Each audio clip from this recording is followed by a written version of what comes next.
Hello, gamers. At least I believe you're a gamer. I'm assuming if you're watching this, you are. If you are not a gamer, I deeply apologize for accusing you of being a gamer.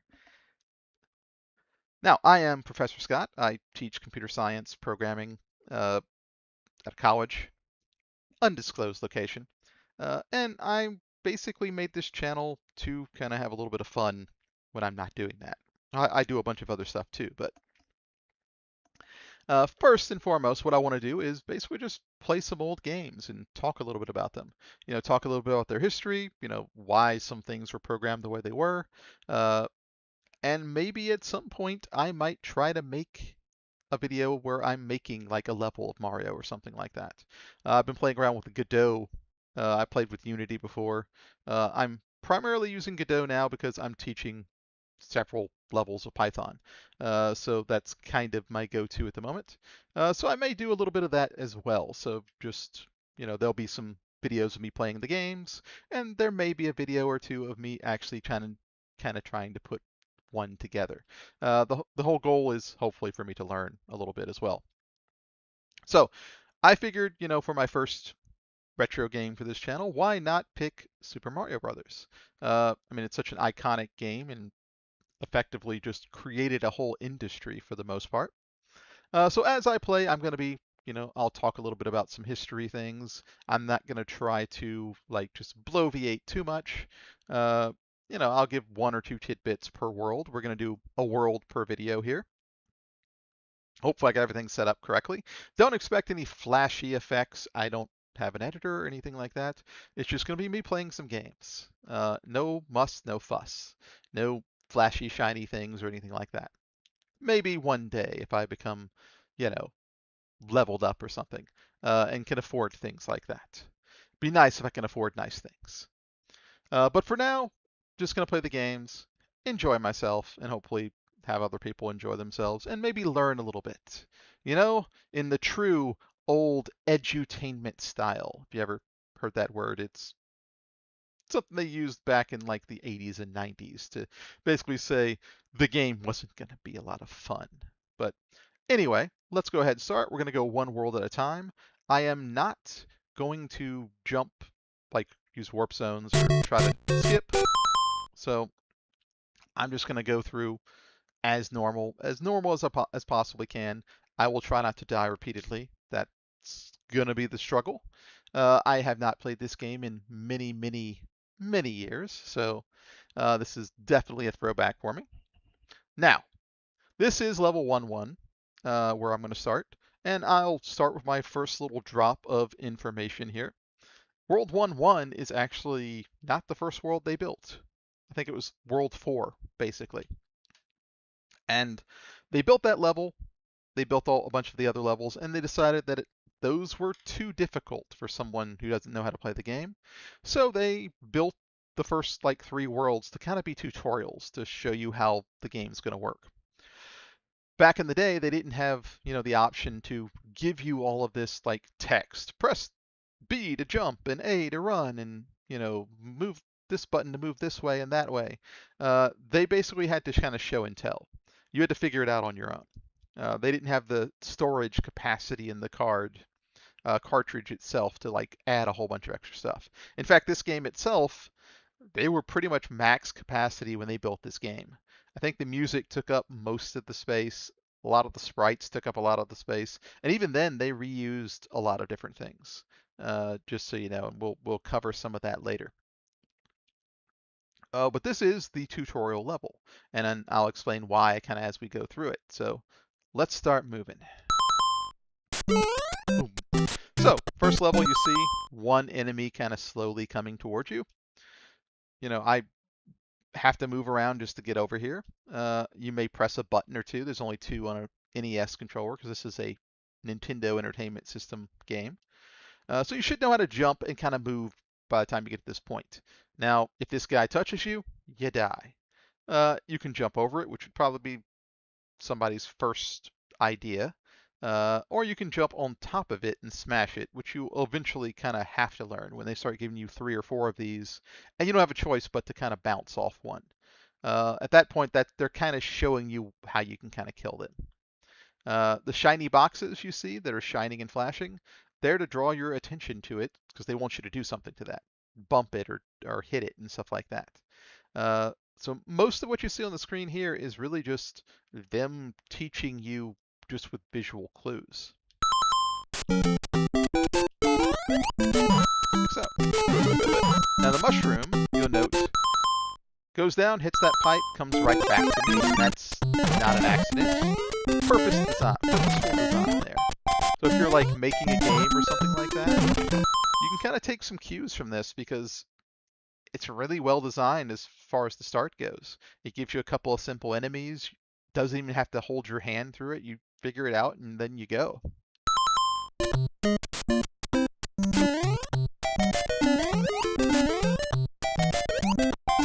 Now, I'm not going to go down any pipes because that kind of cuts off most of the level. I will, however, get this because I feel I probably will need it.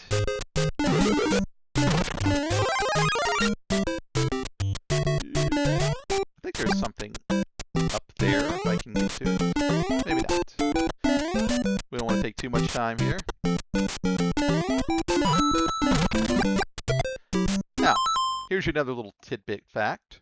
What I'm about to do is hit this little block. Over and over and over again, you get a couple of points. Now, that specific thing is actually a bug. When they programmed it, it was only supposed to pop out 1 coin, and something messed up that caused like the block to not trigger back to this empty state here, and it went a couple of times. And they actually enjoyed that so much they kept it in the game. This is one of those things where they broke something and they're like, hey, that's kind of cool. Let's just do that. So a happy accident. I'm perfectly happy getting extra coins, honestly.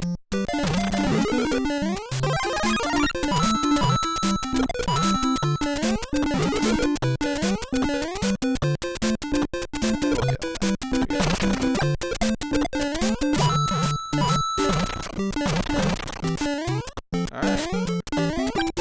So far so good. I haven't died. Although, it would be a pretty sad state of affairs if I did die in World 1-1 in the tutorial level. So.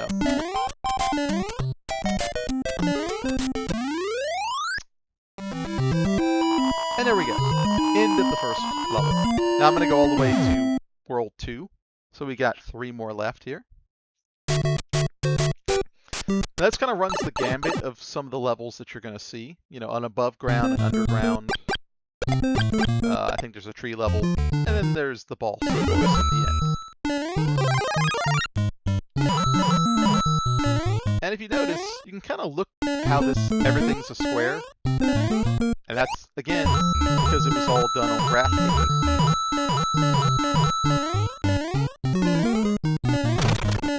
Now there is a way to kind of cheat and jump up to the top up here. I am not going to do that. I could, you know, skip most of this level by going up there.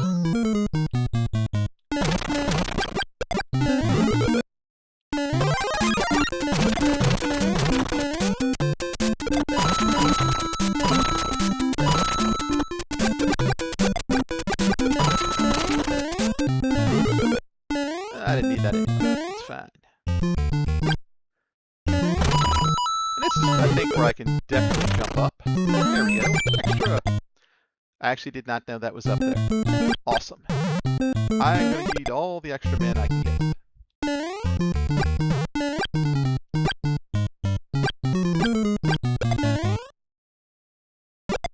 There we go. Now, let's try not to die.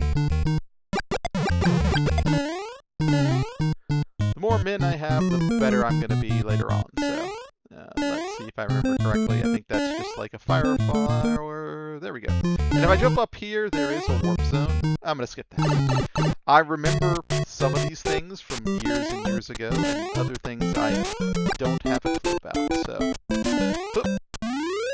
Ah! I didn't make it to the top again. And there we go. World 1-3. Now this is the kind of treetop area. And this is where we get introduced to a new enemy, which is a red turtle. Green, run off the cliff, along with And the reds stay where they are. Oh well. Actually, no, I want that.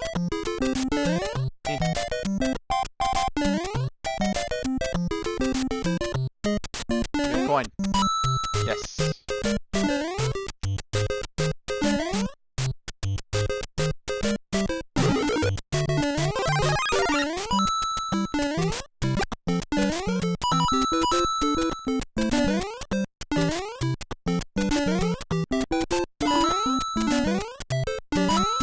I am using a bit of a janky controller, so I may blame some deaths on that controller, just so you know ahead of time.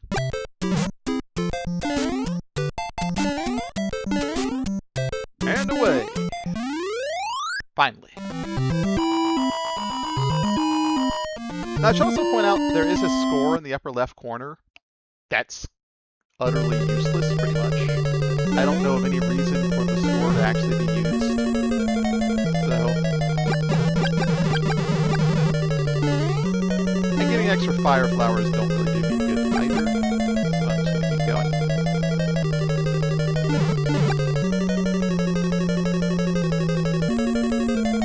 Alright. Oh no! I got bit. Like there should be something else up here.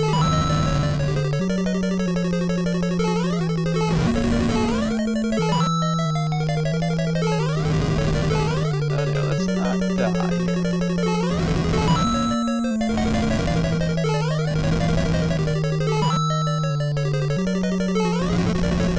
There's gotta be a mushroom up here, right?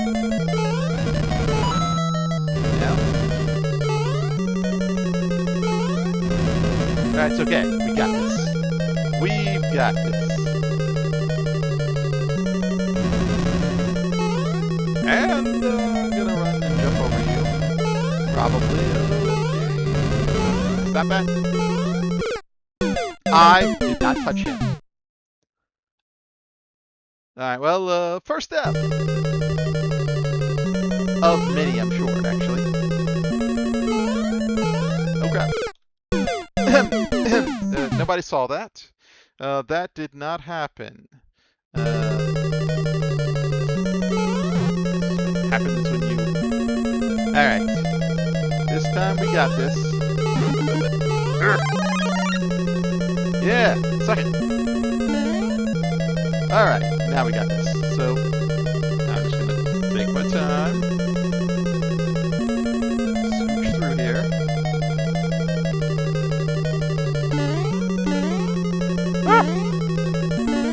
Alright, now I will say this, I do tend to kind of use Mario, like, his like, size here.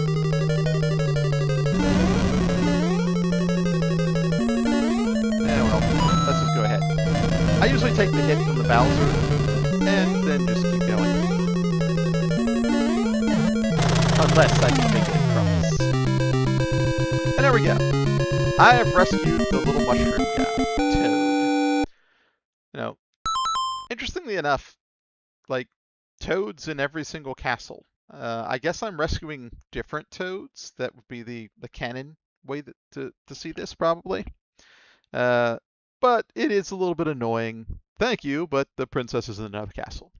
Well, I guess at least I rescued this one mushroom guy. He must have been important for something, I guess. And there we go. That is World 1-1, also kind of known as the tutorial level for the most part. So you can kind of see, not too hard, not too difficult. I mean, it's not like I died at all, you know, once or twice. But I've got a couple men in reserve here, so I should be fine. So we're going to go ahead and stop at the end of each world. That's the end of World 1-1. World 1 rather. So we're gonna pause here. I'll make another video for the next worlds. So hopefully I'll see you next time. See you later, gamers.